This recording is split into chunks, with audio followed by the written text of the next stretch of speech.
Hi guys! Welcome to my YouTube channel po. New day, new video po tayo ngayon. Pag-usapan po natin syempre po ang nalalapit na pong release ng ating February 2026 GSIS pension. Ayan po, kaya nga po sa ating mga GSIS pensioner po, abang-abang na po kayo.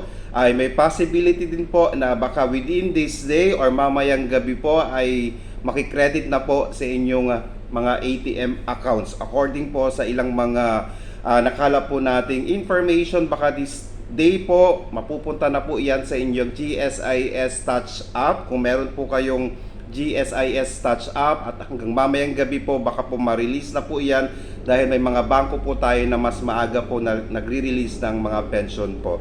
Kaya wag lang po nating kalimutan na mag-comply ng APPEAR or Annual Pensioners Information Revalidation dahil importante po ito para po hindi po masuspend or magkaroon po ng problema ang inyong mga monthly pension.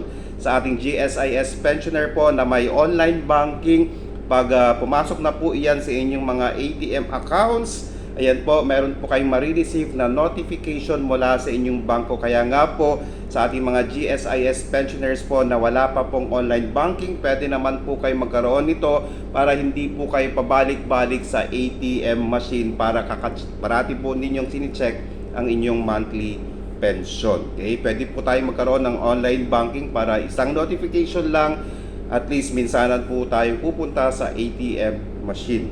Okay, ngayong araw na po, may mga naghihintay na po. Update ko po kayo kung may mga dumating na po sa kanilang mga accounts dahil kasama po tayo sa ilang mga FB pages po or FB group na nag-check kung may dumating na po ngayong araw na ito.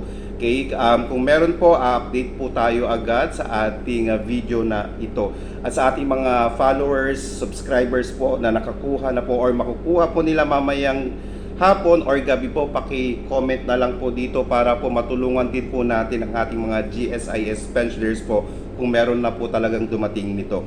Wala naman pong masama kung i-check po natin, pero nga po para sure po tayo, siguro bigyan lang po natin ng isang araw para po ma-check, ma-verify natin kung dumating na po talaga at hindi na po kayo pupunta ng ATM machine para i-check po ito. Sa mga may online banking, please paki-comment po kung hanggang midnight meron po kayong na-receive para po matulungan din po natin ang ilang mga GSIS pensioners po natin. Okay? Sana po nakatulong po ako. Please do not forget to subscribe, like, and share para po lagi po kayong updated sa ating mga videos. Maraming salamat po and stay safe. Bye-bye!